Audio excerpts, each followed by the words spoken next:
Dieu n'a pas encore dit son dernier mot. Alléluia. Vous voyez, depuis 2020, il y a des paroles chaque année avant que chaque année ne commence. Que Dieu nous donne ce qu'il veut faire. S'il y a encore des choses qui tardent, ne crois pas que Dieu a fini. Dieu n'a pas encore dit son dernier mot. Alléluia. Amen. Ton Dieu n'a pas encore dit son dernier mot. Parce qu'il est le Dieu d'autorité. Ton Dieu n'a pas encore dit son dernier mot. Fais, aie confiance en lui, aie foi en lui, et tu verras ce qu'il va faire. Alléluia. Nous allons prendre nos Bibles. Le livre de 1 Roi 2.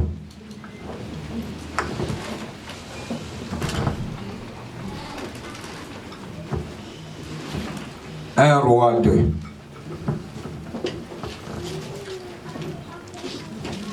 Le Seigneur n'a pas encore dit son dernier mot. Alléluia. Si ta prière que tu as adressée à Dieu tarde encore, aie foi en ce Dieu-là, il le fera.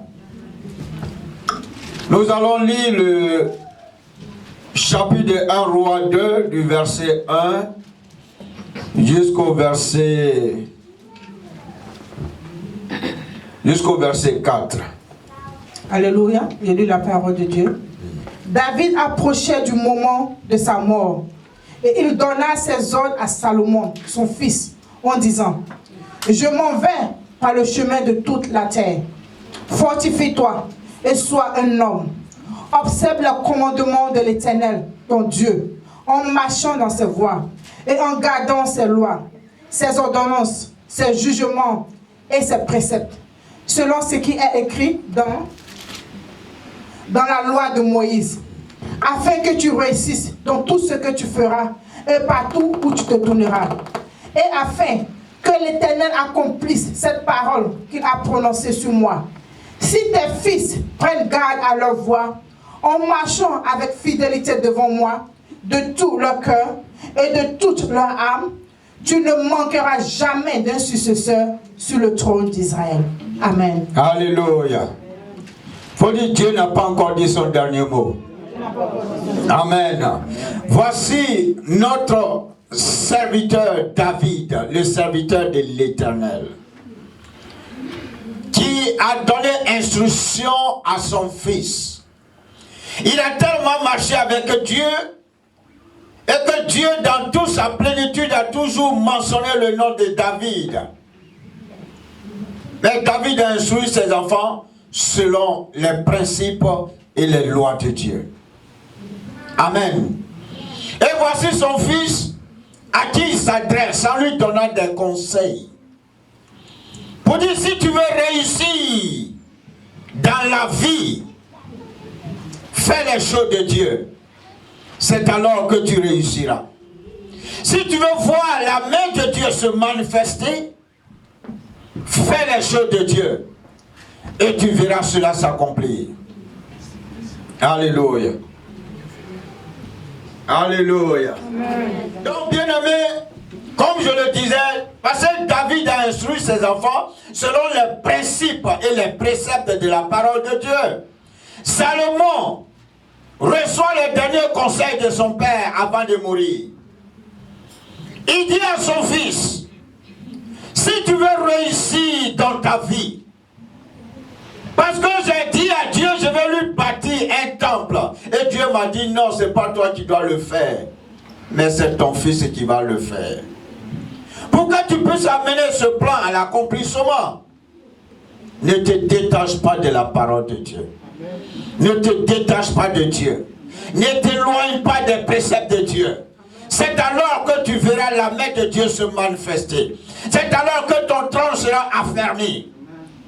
Et tu réussiras. Bien-aimé, Dieu n'a pas encore dit son dernier mot.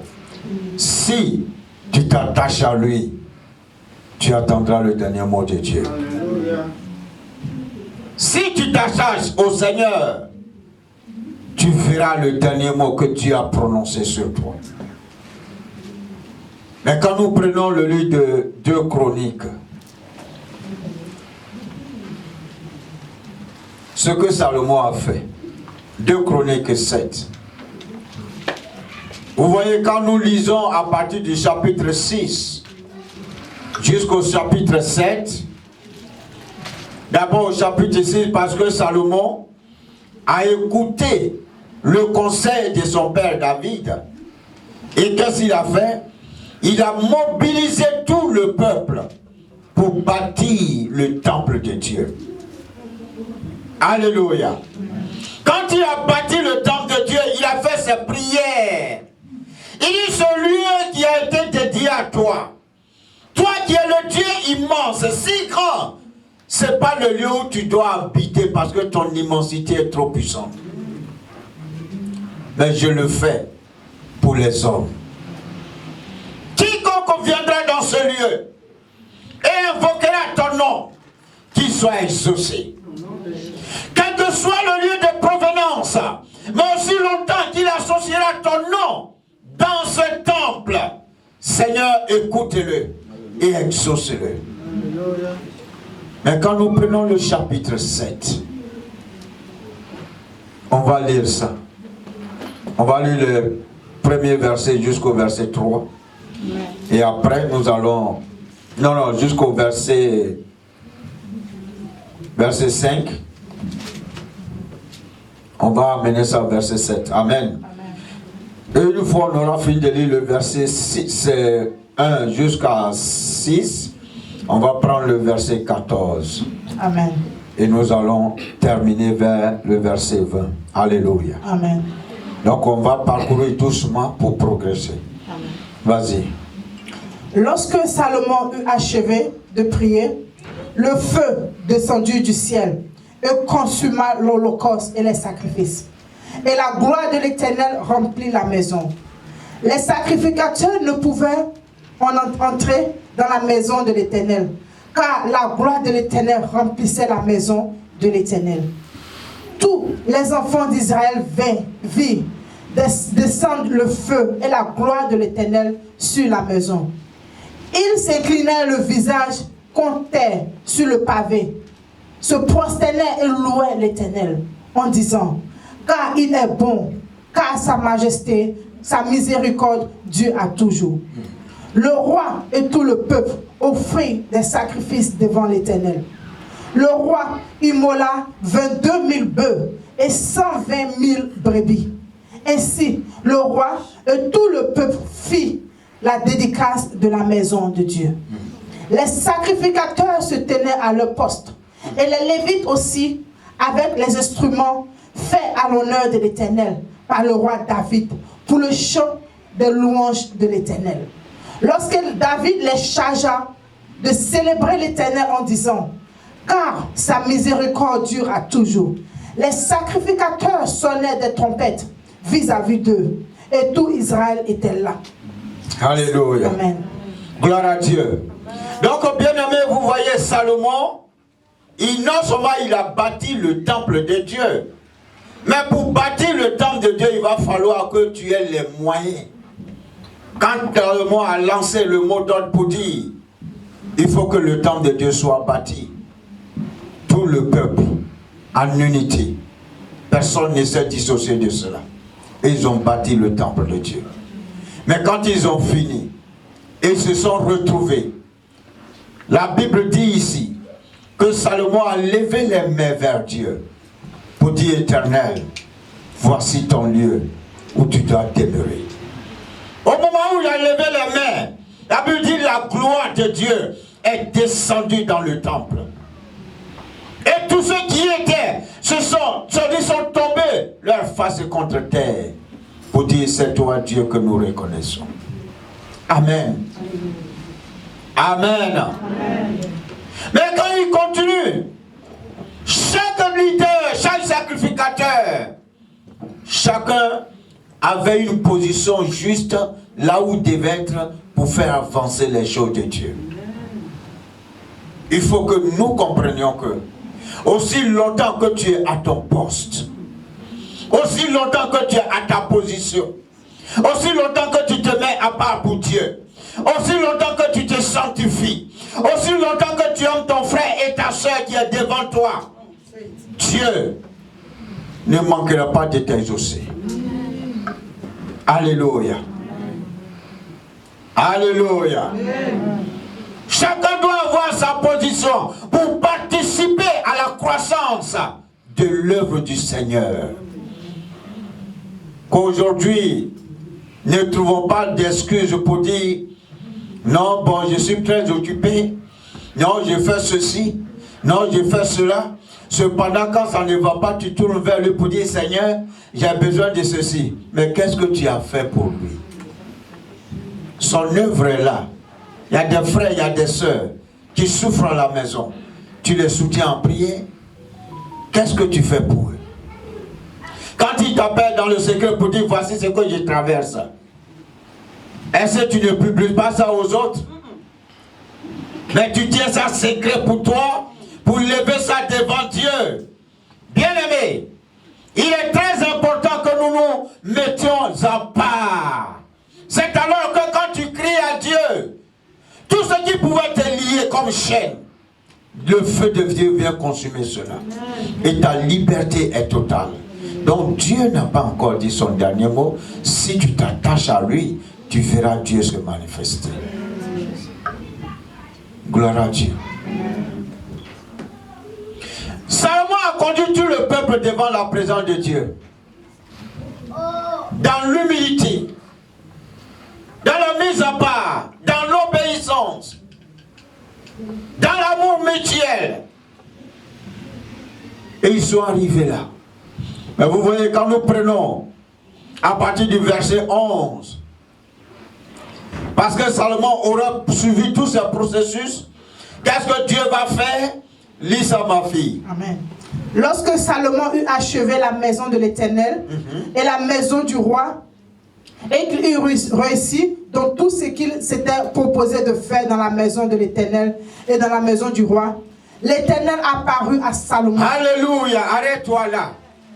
C'est quand Salomon a fini de bâtir le temple de Dieu, non seulement dans l'unité avec le peuple, personne ne pouvait laisser pour compte, personne ne pouvait laisser derrière, quelle que soit la faiblesse des autres, il faut les prendre avec soi-même. Allons bâtir le temple de Dieu, allons adorer le vrai Dieu, allons adorer le roi des rois. C'est alors que, compte tenu de sa sainteté, de sa mise à part, Dieu en fin de compte se révèle à lui.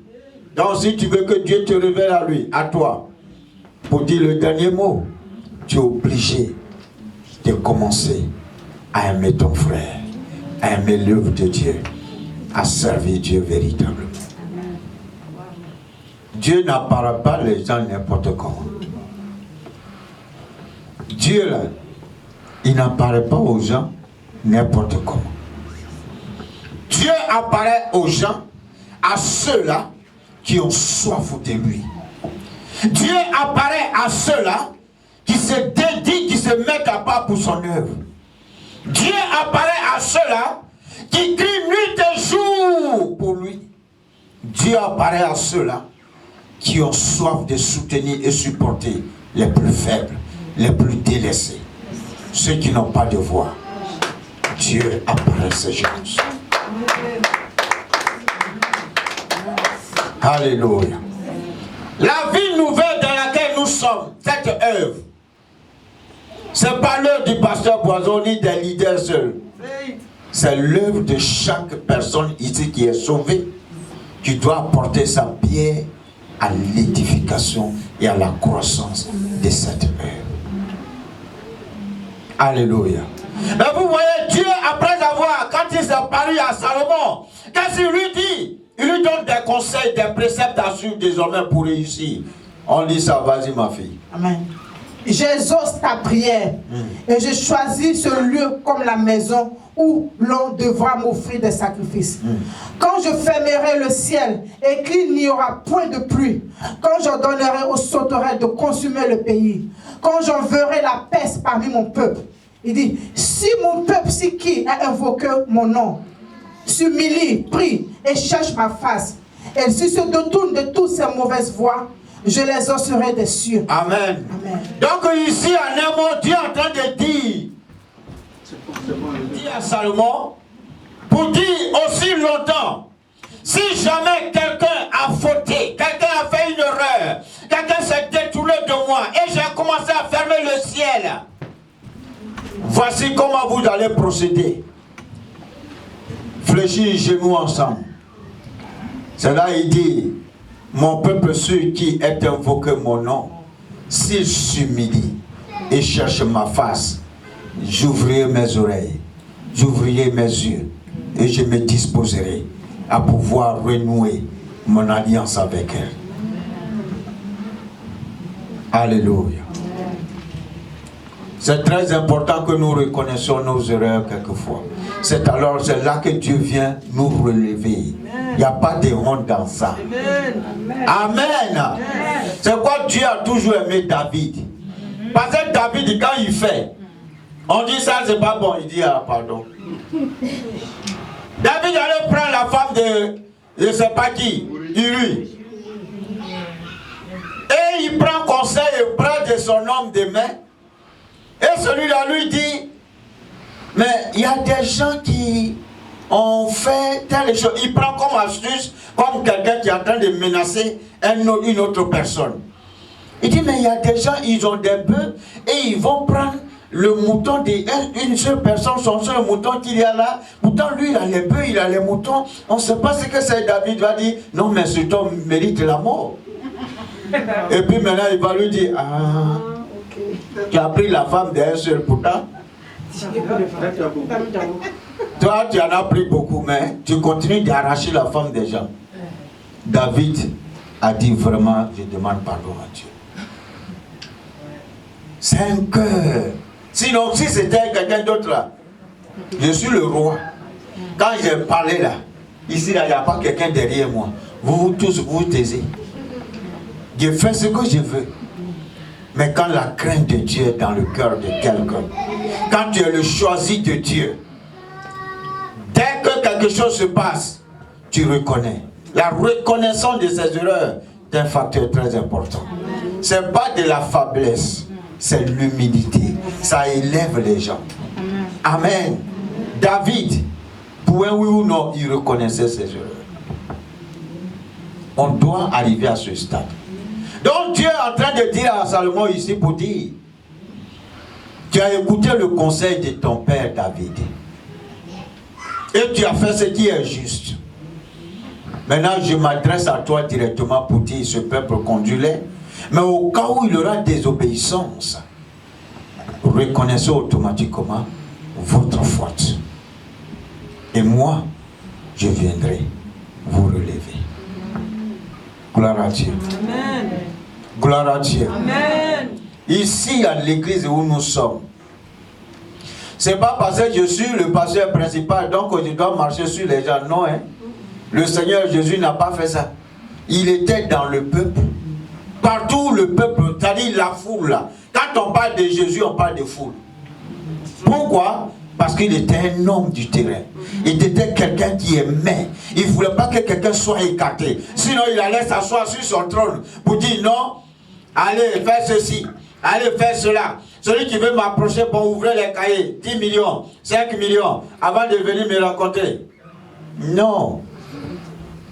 Il dit, je suis venu pour ceux qui sont faibles, ceux qui n'ont pas de défense, ceux qui sont oppressés constamment.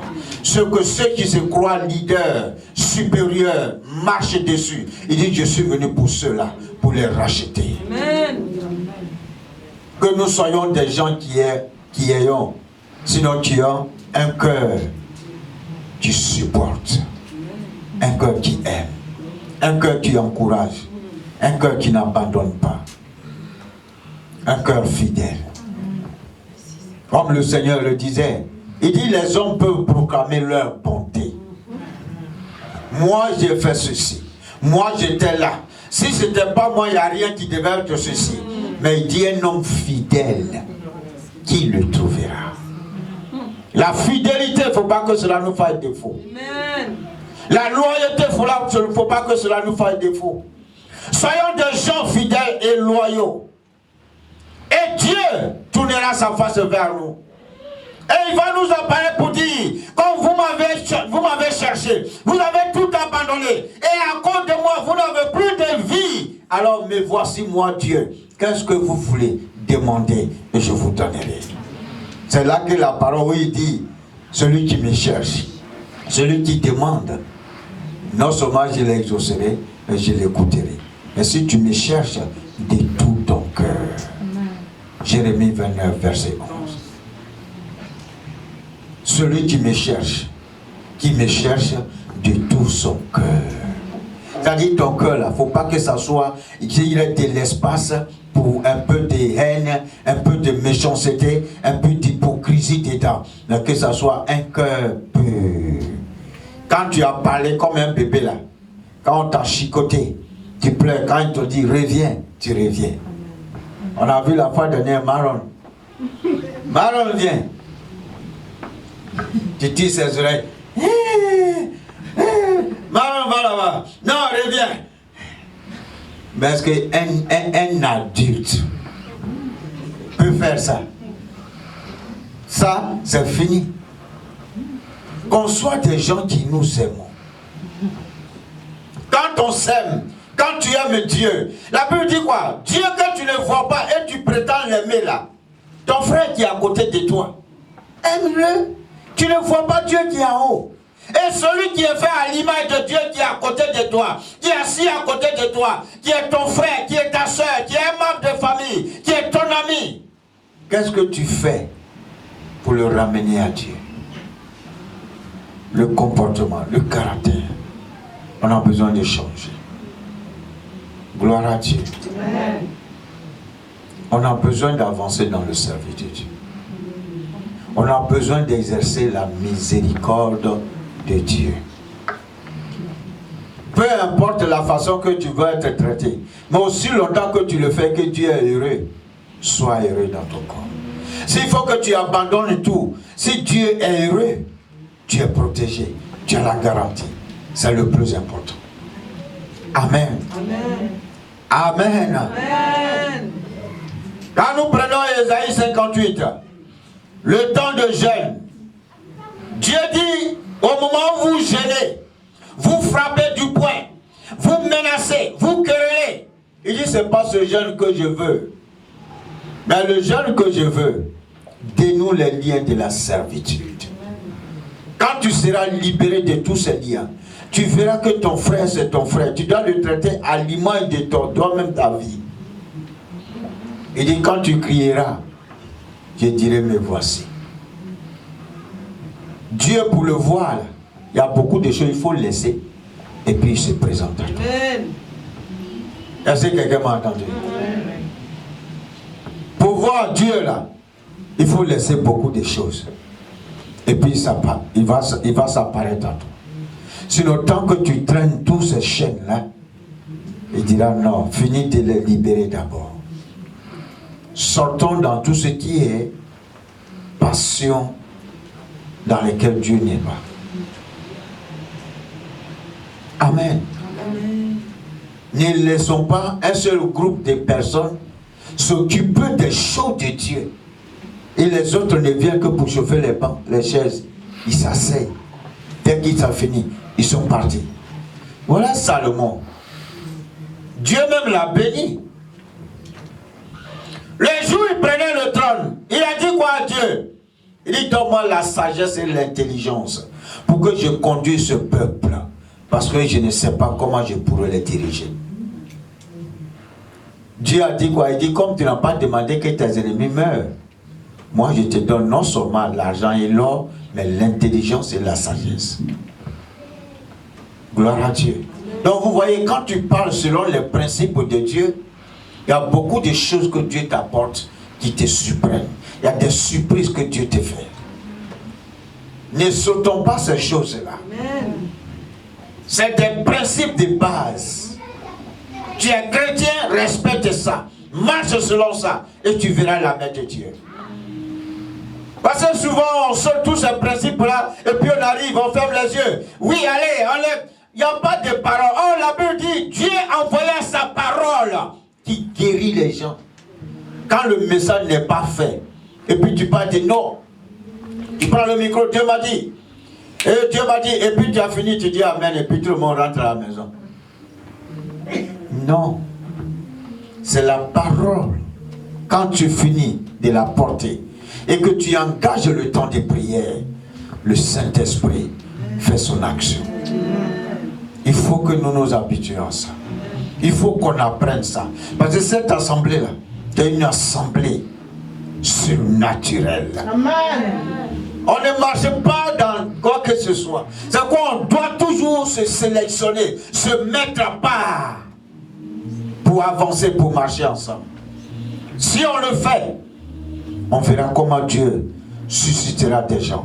Tu n'auras même pas besoin de dire à quelqu'un viens à l'église. Parce que Dieu est en train d'opérer de ces miracles et des prodiges. Les gens viendront. Mais ça dépend de nous. L'unité, l'amour mutuel. Chacun a son poste. Et joue ce rôle sur ce poste-là. Et nous avançons dans la paix et dans la tranquillité. Gloire à Dieu. Amen. Amen. Amen. Amen. Ayons un cœur humble pour nous emmener devant Dieu. Aimons Dieu. Si nous nous aimons, Dieu n'a pas de problème à envoyer des gens dans cette assemblée. Mais est-ce que tu es prêt? Si quelqu'un arrive, de le suivre. Est-ce que tu es prêt? Si quelqu'un arrive, de l'appeler, de l'encourager, de prier avec lui. C'est ça que Dieu attend. Sinon, il n'a pas de problème pour envoyer des gens ici. Il ne faut pas qu'à l'église, on vient, c'est comme des agneaux. Mais au dehors, quand les gens attendent ton nom, on dit wow. Au dehors, quand on dit oh le nom, on dit wow. C'est le monsieur là. Il dit il est chrétien, mais voici. Il ne faut pas que cela soit ainsi. Que du dedans et du dehors, que la même chose opère en toi, le Saint-Esprit. Amen. Amen. Tu vas lever ta main en bas. Bénis le Seigneur. Seigneur, voici ton peuple ce matin. La vie nouvelle, tu l'as constituée, tu l'as bâtie, tu l'as établie sur le rocher qui est le Seigneur Jésus. Le socle de la parole. Et qui fait renverser tout ce qui est œuvre des ténèbres. Quand il apparaît, la lumière, c'est-à-dire les ténèbres se dégagent et il possède le lieu. Nous avons besoin de Jésus dans cette assemblée. Nous avons besoin du Saint-Esprit dans cette assemblée. Nous avons besoin de l'unité dans cette assemblée. Nous refusons tout ce qui est charnel, qui vont nous conduire dans les conflits, dans les divisions, dans les querelles. Nous voulons ressembler au Seigneur Jésus-Christ. Il dit, vous êtes à moi et je vous ai appelé, je vous ai établi. Il faut que votre fruit que vous portiez puisse demeurer. Seigneur, nous voici. Aide-nous que nos fruits puissent demeurer. Nous voulons nous aimer véritablement. Nous voulons avancer dans l'unité. Bâtir ton église. Être prêt à assumer les responsabilités de quoi il est question. Et tout ce qui est question de cela. Nous avons besoin de toi. Ouvre les portes. Et aide-nous. Tu as dit, si nous élevons ton nom, tu attireras le monde dans cette assemblée. Vie nouvelle. Tu as dit toutes choses anciennes sont passées et toutes choses sont devenues nouvelles. Seigneur, c'est ça notre vie, notre nature. Nous avons abandonné tout ce qui devait ne te louer pas hier, dans lequel nous étions impliqués. Mais désormais, nous apportons le changement avec décision. Mais nous avons besoin de l'appui du Saint-Esprit pour accomplir, Seigneur, ce désir de te plaire. Nous ne pouvons pas le faire de nous-mêmes. Mais par ton esprit, nous pouvons y arriver.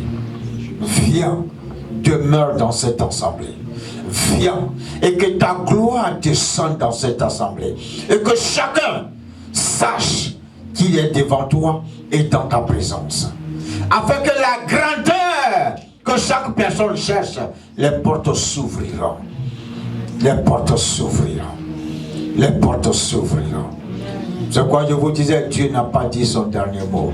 Aussi longtemps que tu t'attacheras à Dieu, Dieu dira le dernier mot. Mais aussi longtemps que tu t'éloigneras des choses de Dieu, le mot de Dieu prendra du retard avant d'être prononcé. Nous avons besoin de toi, Seigneur.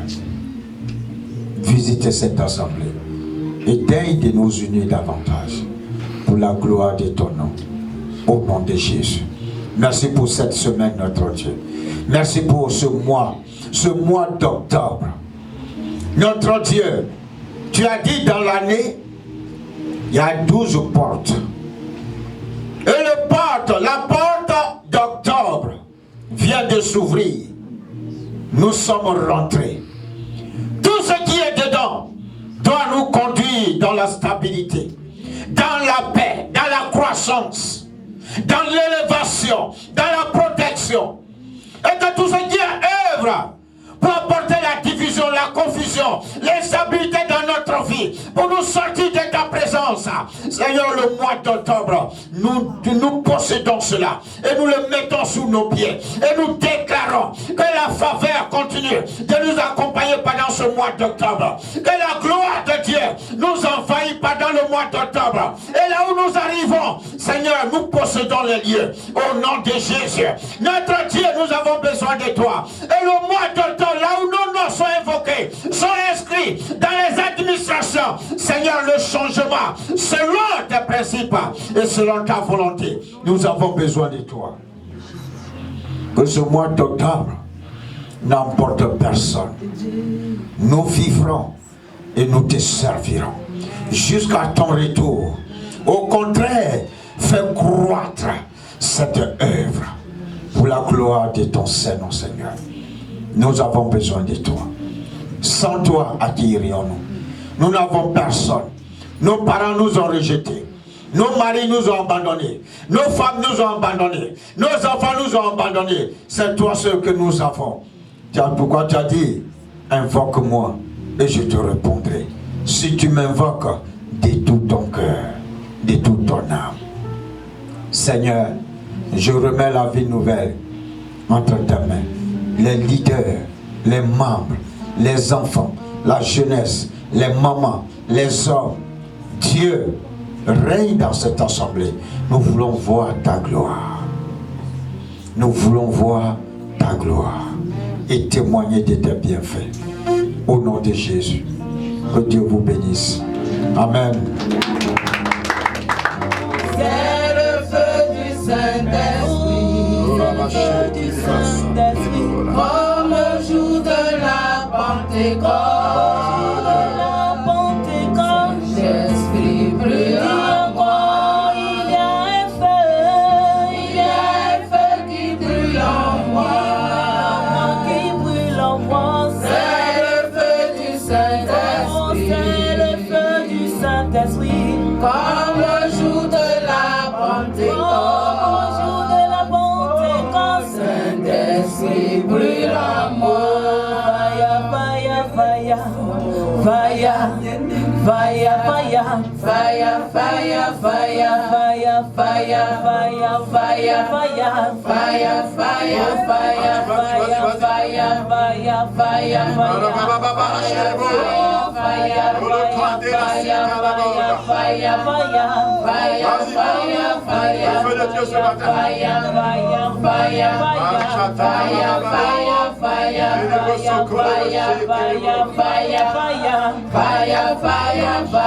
Fire.